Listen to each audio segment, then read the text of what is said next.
Welcome. Today we will be reading lesson 339 in the workbook and from the text, chapter 29, section 9, The Forgiving Dream. I will receive whatever I request. No one desires pain, but he can think that pain is pleasure. No one would avoid his happiness, but he can think that joy is painful, threatening, and dangerous. Everyone will receive what he requests, but he can be confused indeed about the things he wants, the state he would attain. What can he then request that he would want when he receives it? He has asked for what will frighten him and bring him suffering. Let us resolve today to ask for what we really want, and only this, that we may spend this day in fearlessness, without confusing pain with joy, or fear with love. Father, this is your day. It is a day in which I would do nothing by myself, but hear your voice in everything I do, requesting only what you offer me, accepting only thoughts you share with me.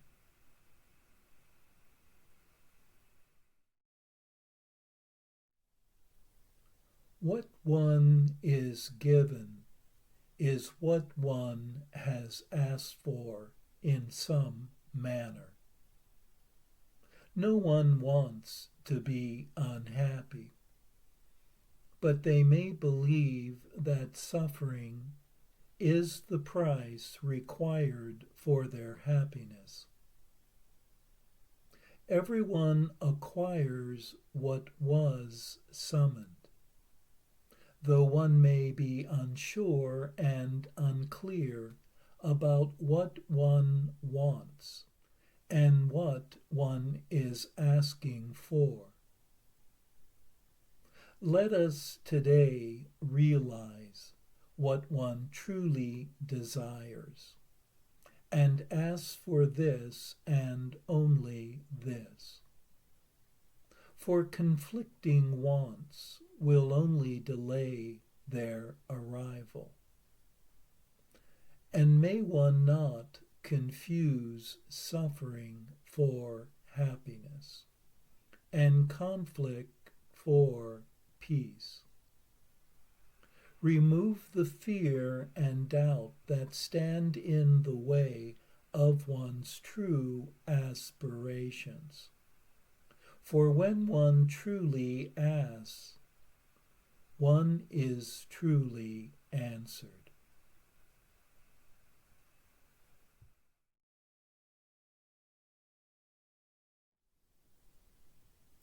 And now for our text reading for today, from chapter 29, section 9, The Forgiving Dream. The slave of idols is a willing slave. For willing he must be to let himself bow down in worship to what has no life, and seek for power in the powerless.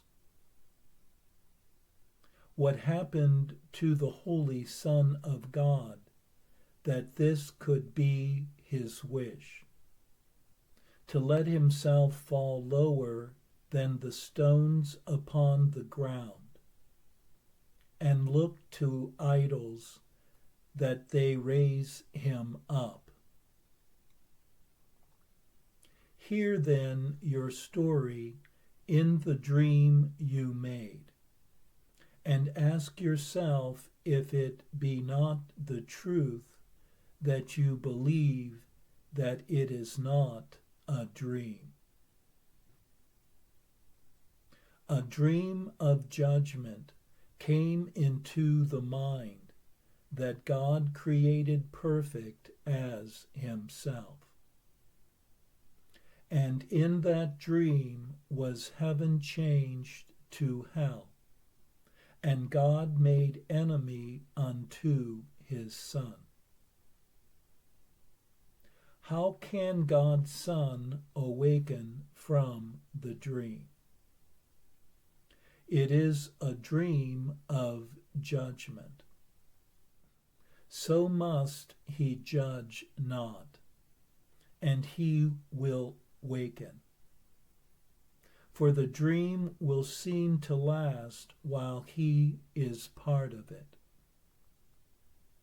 Judge not, for he who judges will have need of idols, which will hold the judgment off from resting on himself. Nor can he know the self he has condemned.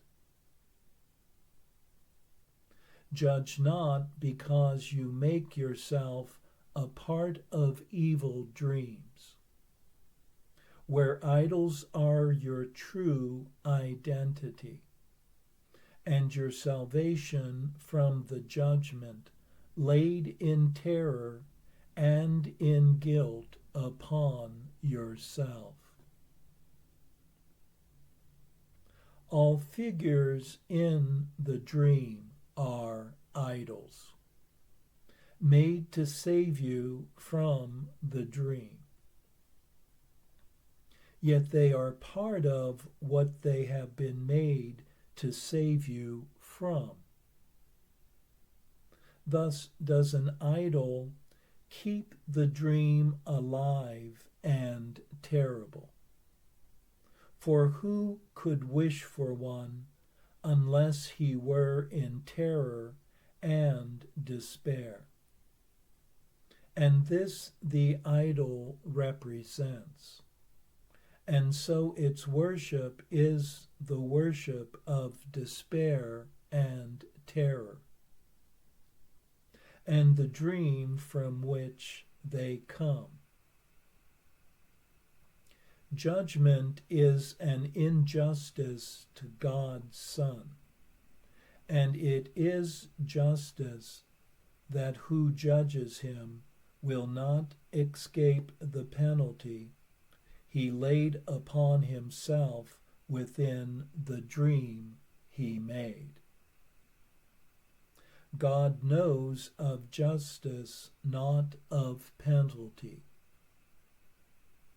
But in the dream of judgment you attack and are condemned, and wish to be the slave of idols, which are interposed between your judgment and the penalty it brings. There can be no salvation in the dream, as you are dreaming it. For idols must be part of it, to save you from what you believe you have accomplished, and have done to make you sinful and put out the light within you. Little child, the light is there. You do but dream, and idols are the toys you dream you play with. Who has need of toys but children? They pretend they rule the world, and give their toys the power to move about, and talk and think and feel and speak for them. Yet everything their toys appear to do is in the minds of those who play with them. But they are eager to forget that they made up the dream in which their toys are real, nor recognize their wishes are their own. Nightmares are childish dreams. The toys have turned against the child who thought he made them real. Yet can a dream attack? Or can a toy grow large and dangerous and fierce and wild? This does the child believe, because he fears his thoughts and gives them to the toys instead. And their reality becomes his own, because they seem to save him from his thoughts. Yet do they keep his thoughts alive and real, but seen outside himself, where they can turn against him for his treachery to them. He thinks he needs them that he may escape his thoughts, because he thinks the thoughts are real. And so he makes of everything a toy, to make his world remain outside himself and play that he is but a part of it. There is a time when childhood should be past and gone forever. Seek not to retain the toys of children. Put them all away, for you have need of them no more. The dream of judgment is a children's game, in which the child becomes the father, powerful but with the little wisdom of a child. What hurts him is destroyed. What helps him, blessed. Except he judges this as does a child, who does not know what hurts and what will heal. And bad things seem to happen, and he is afraid of all the chaos in a world he thinks is governed by the laws he made. Yet is the real world unaffected by the world he thinks is real, nor have its laws been changed because he does not understand. The real world still is but a dream, except the figures have been changed. They are not seen as idols which betray. It is a dream in which no one is used to substitute for something else, nor interpose between the thoughts the mind conceives and what it sees. No one is used for something he is not, for childish things have all been put away. And what was once a dream of judgment now has changed into a dream where all is joy, because that is the purpose that it has. Only forgiving dreams can enter here, for time is almost over,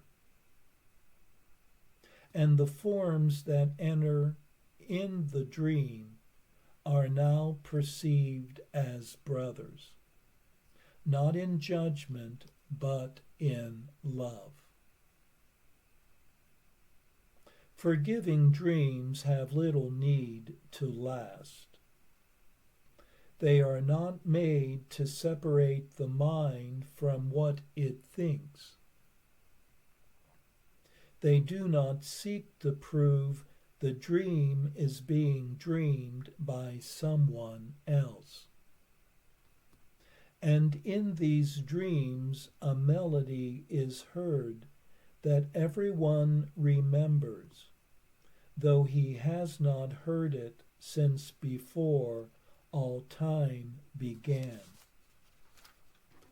Forgiveness, once complete, brings timelessness so close, the song of heaven can be heard. Not with the ears, but with the holiness that never left the altar, that abides forever deep within the Son of God. And when he hears this song again, he knows he never heard it not. And where is time when dreams of judgment have been put away? Whenever you feel fear in any form, and you are fearful if you do not feel a deep content, a certainty of help, a calm assurance heaven goes with you. Be sure you made an idol, and believe it will betray you.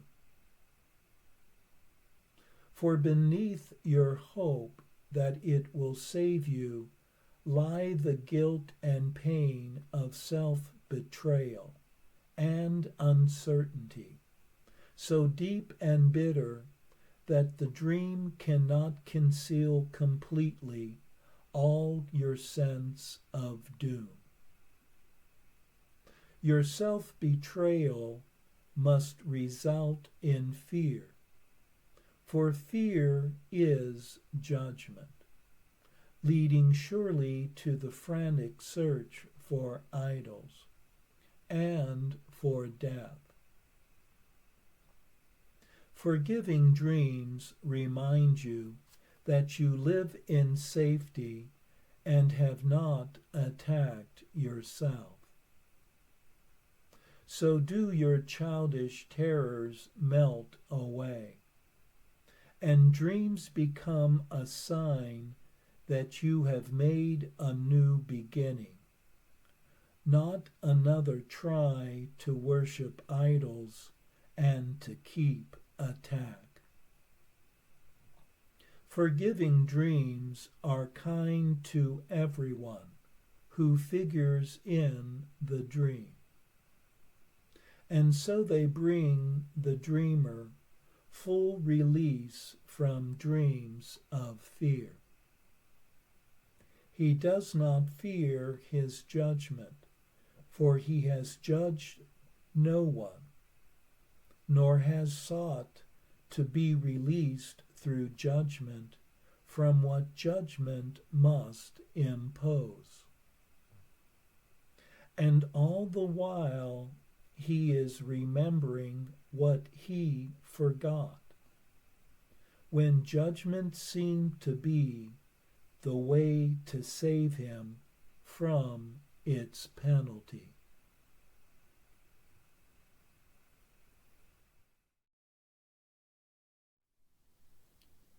We are reminded in this section that the end of judgment is one's release from hell.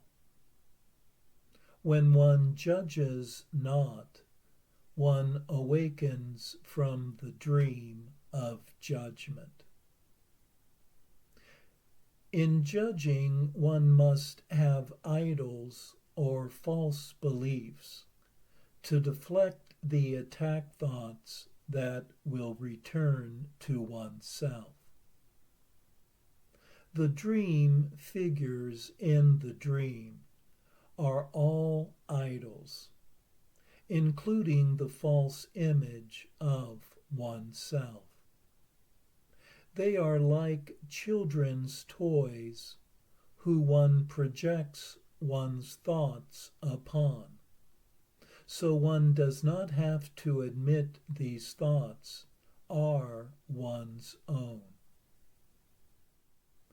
By projecting terror and insanity onto the idols outside oneself, one appears to have escaped attack. Yet in contrast, the real world is the home of the forgiven dream, where all is joy and others are perceived lovingly. Forgiving dreams are kind to all, and remind one that one has not condemned oneself. For having judged no one in the forgiving dream, one no longer fears one's own judgment.